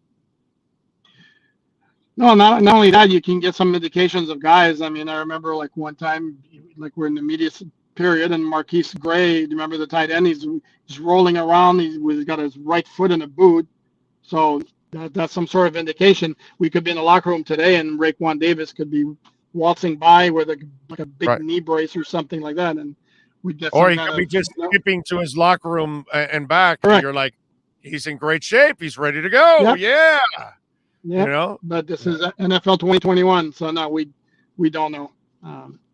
You got and the other thing that hurts too is this new IRR rule, which is great for everybody. I don't think anybody would argue that. It's bad for us in the media because there's no need to put a guy on IR now that it's. Now that it's IR is not season ending anymore, and it's unlimited. Guys can come back. Before you put a guy on IR, you pretty much he's done. Or even if they had a maximum of 2 players who could come off IR, then by the time the third guy goes on IR, after 2 have been designated to return, then he's done for the year. Now it's basically up to what the teams want to reveal, and we all know the Dolphins don't want to reveal anything. Wasn't that other rule was that the 10th, like week 10, you can bring them back or something like that, or some crap like that? Or there was an IR where they can come back like 10th week of the season or something. You had 2 weeks to activate them and all that kind of crap. And wasn't it kind of like that too? It was after, I think it was like 6 or 8 games they had to miss, I believe. Okay. And then they had like a 2-week window, and then you had PUP. If you start on PUP, it's 6 weeks, and then you have the three-week window. But now with the new IR rules, Preston Williams went on IR last year, and we never had a clue the rest of the way what his status was. And then at some point we figured, well, he's not practicing, so I guess he's not coming back, and he never came back. All right, so we don't get your second report until post-game. So I got to ask you, we wrap it up with the prediction. You got them winning this week or losing? I think the Colts are a dangerous team because they're a lot better, I think, than if you just look at 0-3, they're dangerous, and they've played Seattle, the Rams, and Tennessee. So if there's such a thing as a good 0-3, that's a good 0-3 because they played 3 really good teams. That said, they don't have anybody at wide receiver. T.Y. Hilton is out. I know Quentin Nelson got injured last Sunday. I believe it was a high ankle sprain, which means he ain't playing. So I don't know that the Colts could do a whole lot offensively against the Dolphins. So I think the Dolphins. And Carson Wentz at this moment doesn't move even faster than Jacoby Brissett with these 2 ankles taped up. So what I would say is I think the Dolphins win. I think it's very low scoring, and I don't think if anybody thinks it's a slam dunk because the Colts are 0-3, I think that's a mistake. Oh no, I'm with you. It's not a slam dunk, but I think the Dolphins can win an ugly game this week against the Colts. That I'm with. The ugly factor should be pretty high. Yes. Yes. Yeah. No doubt about it. All right. There he is, the man, the myth, the legend that is Alan Poupar with our Sports Grill Miami Dolphins Insider Report. We shall talk to you again, my man, on post-game on Sunday. Hopefully it'll be a happy post-game show. Appreciate you. Would be nice. Yeah. Have a great rest of the week, Big O. You got it, baby. Be good. This has been the Sports Grill Miami Dolphins Insider Report with Alan Poupard, exclusively on the Big O Radio Show. Make sure you subscribe to the podcast and never miss the report. Search Big O Radio Show on most platforms. Visit Sports Grill in our sponsored locations in Miami on Bird Road and 114th and in Miami Lakes in the Royal Oaks Plaza. Welcome back. We thank, of course, Alan Poupard for joining us and breaking it all down here on the show. Thank you. Appreciate you all out there. What else do we have to talk about here on Le Programme? Oh, man. Let's see here. By the way, Monday, we're going to be out at Hialeah Park. So come on out and join us over at Hialeah Park. Should be a lot of fun. A lot of stuff going on at Hialeah that we will be telling you about. They are going to have what's it called? Anna's Enchanted Forest. They're building it now as we speak. We're going to have a great boxing event coming up also. That's pretty cool. It'll be in the middle of the month of October. So we'll be able to we'll be out there for the reception. We'll be out there for the weigh-in. And obviously we'll be out there that night for the fights too and have a good time out there. So please join us out at Hialeah Park. And they've got a couple of other things that I cannot talk about at the moment. I'd love to talk about it, but I can't. I've got to be a good boy and not reveal anything at this point in time. But there is some stuff that is brewing out there. All right, let me get a zip here because I'm hurting.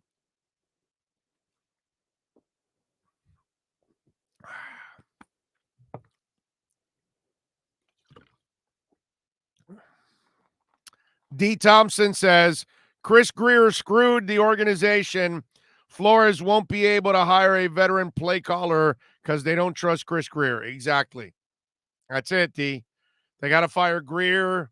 They got to fire Flo.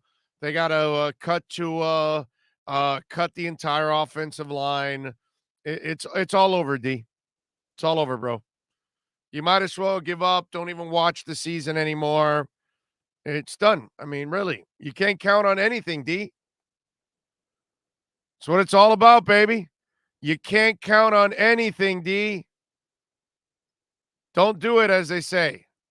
Don't count on them, D. You do that, and you'll be fine, my brother. You'll be fantastic. I'm just telling you. Don't count on any of them. Fire them all, D. Get rid of every single one of them. They all suck. I don't know if you know that, but they all suck. All right. 855-912-1056. That's 855-912-1056. Tuttle comes back and says, Chris Greer messed on some picks, but don't jump the gun, D. Now, D's right, Tuttle. It's all over. It's history. Dolphin season's done. You know what I would love? I would love for all the people that have given up on Tua and Chris Greer and the O-line.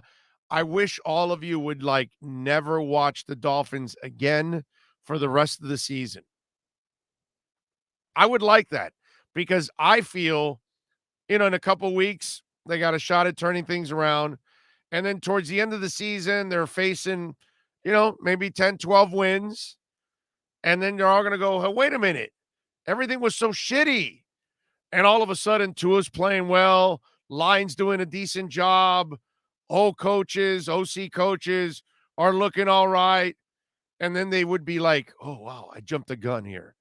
I panicked a little too soon. I would love that. I know, I get it, man. I'm a maniac. I'm crazy. I'm out of my mind that I still have hope for Tua, the O-line, the OCs, Chris Greer. I get it. I'm out of my mind. We should get rid of all of them. They all suck. I get it. France says the O-line is the only issue. Big O, you full of snot success. Take patience. I don't know what that means. I'm full of snot success. Is that something with phlegm? Did you come up to that conclusion because I was hurting a little bit and needed some water? Is that what it's all about? Big O, can you imagine the chat board if they lose to the Colts? Damn. Yeah, no, I know. It's going to be tough. It's going to be unbearable. It'll be a really tough post-game show on Sunday if they lose to the Colts. I got to admit. Because there's no defense. You got to find a way to beat the Colts. You have to. If you don't beat the Colts, man, I don't even want to think about it. I don't want to think about that. It'll be so painful if they can't beat the Colts.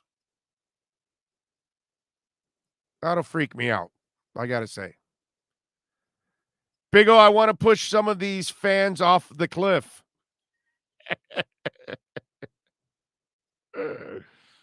I really want the Dolphins to turn it around in a couple weeks, just so I can see the reaction from some of those people. I mean, not that most of them are going to be honest with us, and they're not going to say, oh, I gave up on the season. Wow, I was crazy, this and that.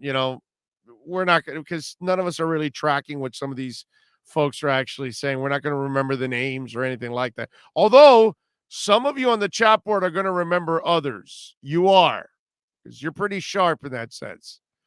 Me, on the other hand, I don't have time to, start writing down, oh, this guy said this and that person said that and she said this and she said that. I don't have time for that. But some of you are going to call others out.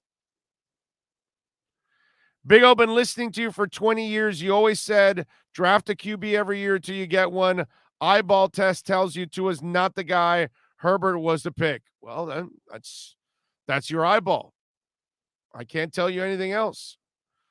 My eyeball doesn't make a decision on a guy that hasn't played an entire season, hasn't played a couple of seasons yet, and certainly isn't playing behind a line that you can do something with it. Herbert has put up some numbers. There's no doubt about it. But he's in a much better situation right now than Tua is, especially on the offensive side. Too much fancy plays. Get back to the basics. What do you think about putting Robert Jones at left tackle? I am not ready to give up on Austin Jackson yet. I'd like to give Austin Jackson this entire season to find out where he's at and can he improve. That way you got 2 seasons of him playing and you get a better feel for where he's at. So I'm not ready to give up on him, and I don't know enough about Robert Jones that he'll make it for sure. You'll hear crickets by the end of the season. That's what Ray Perez Jr. says. I agree. I definitely agree with that. Thank God there are no more cliffs. There are no cliffs in Florida, but rope sales must be going through the roof this week. Malcolm Brown will lead the Dolphins in rushing TDs and yards. So there you go. What can I tell you? Dak Prescott is the blueprint for Jalen Hurts in Philly, says Deadspin. Yeah, I would disagree with that 1,000%. Dak Prescott is a real quarterback, like a real drop back passer. Jalen Hurts is not a true drop back passer. He's an athlete trying to play quarterback. Huge difference. You can't even compare the two. One plays like a traditional drop back passer. One plays like running is the last case scenario. He'll scramble more to make more plays with his arm than scramble to run with his legs. Whereas Jalen Hurts is scrambling to make plays with his legs more than anything else. The 2 different quarterbacks. I haven't even read the article, but just by going by the headline, if the article is about that, because sometimes it isn't, you can't always go by the headline, but I'm just looking at it come through on Twitter. If it has anything to do with that, they couldn't be more off on that one. New subscriber, and I agree with your assessment of Brissett. However, I do think he has a bigger arm than Tua. Yeah, but that doesn't mean anything. Big arms don't mean anything to me. That's the problem with a lot of people. Well, Herbert's got this gun. I get it. It's great to have a gun. That doesn't mean you're going to be a great quarterback.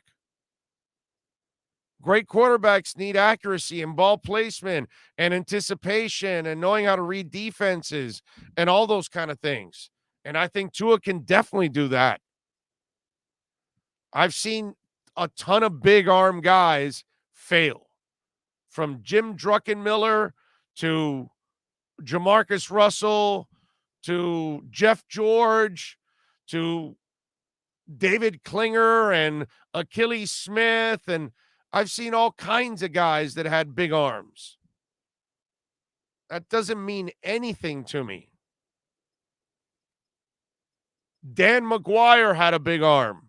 He was also really big at 6'10", Mark McGuire's brother, and he sucked. Lots of guys that have big arms can't play in the league. That's nothing new. So to me, that having a big arm, it helps for certain things. Of course, having size helps too. Doesn't mean it's the end all be all. Doesn't guarantee you anything at the next level. That's the difference.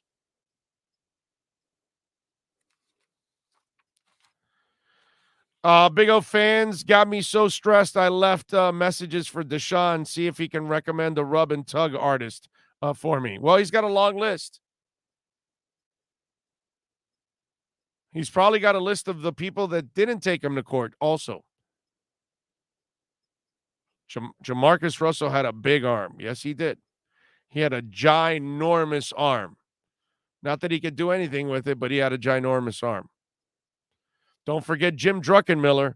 Oh, I won't forget his dense ass. That might be the one dude that, wow, I just heard him talk for a minute, and I was like, this guy's an NFL QB? Like, someone entrusted their franchise to this guy? Like, really? San Francisco drafted that guy? I'm seriously, like, Jim Druckenmiller made Gronk sound like a scientist.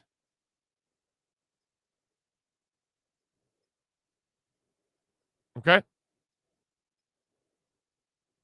Like, Gronk was Einstein next to this guy.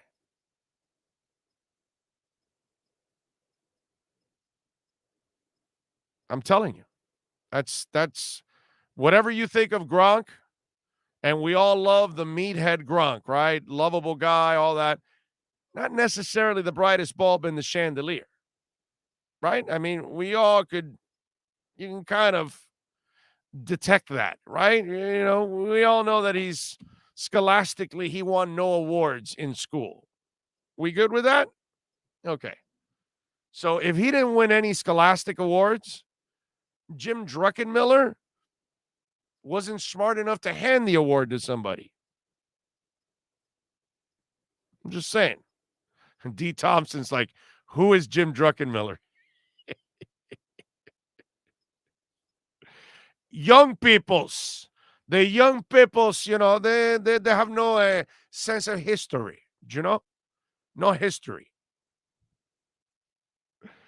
Parker dropped a Brissett bomb in the end zone. That Fuller bomb was a perfect pass. He throws some nice balls at times. He's a poor man's Winston.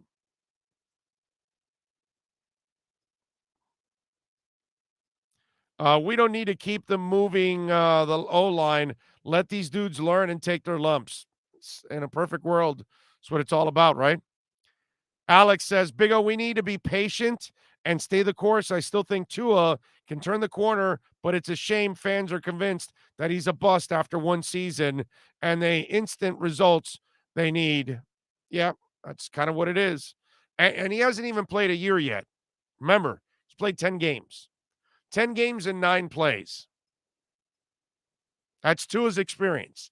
10 games, 9 plays. Big O, have you heard this story of Jamarcus Russell? He was given a DVD to review the plays. The staff was testing him to see if he would watch it. Russell said he reviewed it. The DVD was blank.